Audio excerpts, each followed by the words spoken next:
Everyone thinks the Eastern Conference is a 3-team race. They're wrong. The team nobody is talking about might actually have a good chance to come out of the East, and it all starts with Tyrese Haliburton.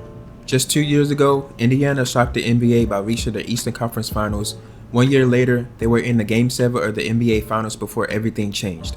Haliburton suffered a devastating Achilles injury that ended the season and forced the Pacers to spend the entire year without the player who made their offense work. Most teams would have taken a step back.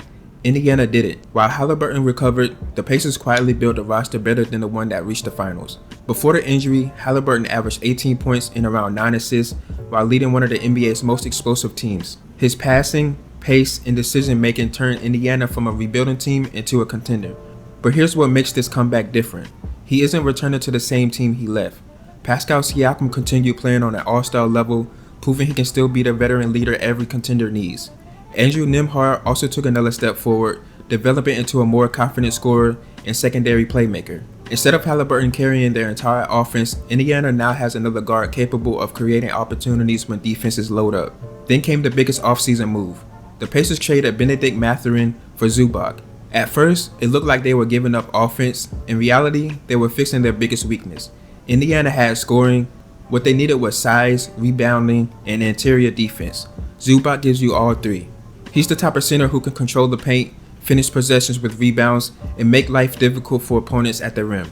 Exactly the kind of player that teams rely on during the playoff run. And Indiana wasn't finished. Adding Kelly Oubre Jr. gives them another athletic wing who can defend multiple positions and provide instant energy. Larry Nance Jr. brings versatility, experience, and the kind of hustle plays that often decide postseason games. Combined with TJ McConnell, Obi Toppin, and Jarris Walker, the Pacers are one of the deepest rosters in the NBA. That's why this team feels different.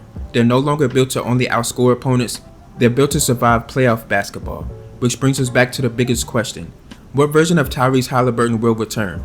Achilles injuries are never easy, but like some stars, Haliburton didn't rush back.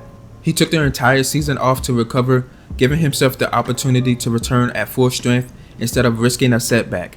If that practice pays off, Indiana won't just be getting back their franchise player, they'll be adding an elite playmaker to the roster that's deeper, tougher, and more balanced than ever before. That's why calling the Indiana Pacers the same team will be a mistake. They already proved they belong among the NBA's best. Now they have the opportunity to finish what they started. Because if Tyrese Haliburton returns looking like the player he was before the injury, the most overlooked team in basketball could be the last team standing.